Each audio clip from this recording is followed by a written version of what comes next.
Before I start this reading, I would like to apologize in advance. There might be some noise in the background at some point, because there's construction going on outside right now. The Inner Outsider by Mohamed El Sharnoby. I don't know why, but I'm infatuated with this cafe, even though I didn't get what I came here for the first time I stepped inside. In comparison, I felt like this eensy-weensy thingy for the cafe is an institution non-pareil that provides a public forum for the locals, where they are welcomed to pour their hearts out without having to keep a civil tongue in their heads. One has to be wary of being ripped off, though, for what is set on the table tastes like sheer ambrosia for good reason. Fancy don't come cheap. The fine sea views its windows give wound up prevailing on me, and I sat down on one of its chairs and forked out some money for a drink. I had just bought 2 books, mainly to look smarter than what my age made me seem. I was looking for someone with whom to engage in stimulated conversation, and had been told to come here.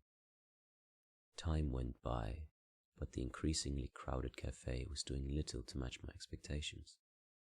Even straining my ears, I found it almost beyond the wit of a man to catch any inkling of intellectual acuity that could reward my efforts to introduce myself to someone in the hopes they might turn into congenial company.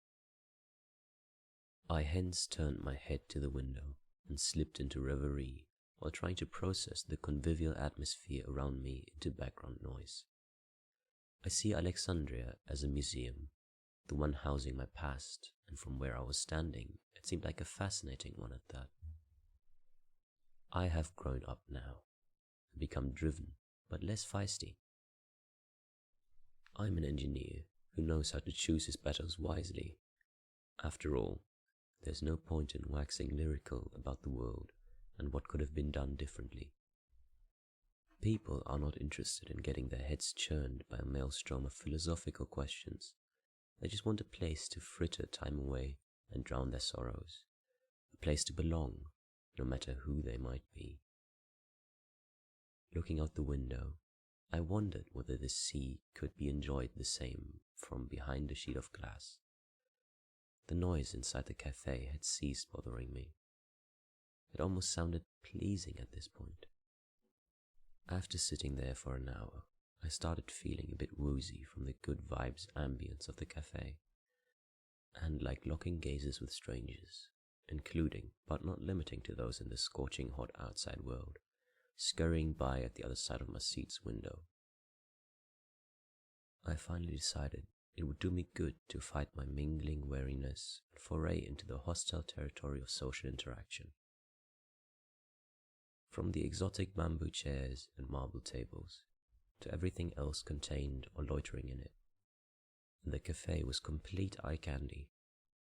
I looked up and tried to read meaning and insight into people's minds in the mattresses the smoke they exhaled weaved when rising to the high ceiling. I wished the smoke could be more specific with its scurrilous allegations. The babble of talk and the clatter of dishes and clinking glasses was joined by the clamour of street vendors baying for customers. The sun started sinking below the horizon, and I felt betrayed. I hadn't been able to find anything, nor anyone, to keep me from wallowing in nostalgia, even though this specific cafe had looked like a promising alternative to frying in the boiling sun. With the wisdom of hindsight, I believe I might not have entered the cafe that day seeking to discover a new way of looking at the world, which, in turn, begs the question as to whether the experience was worth the investment I made in it. All I can say is that it made me feel less alone, less a stranger to myself.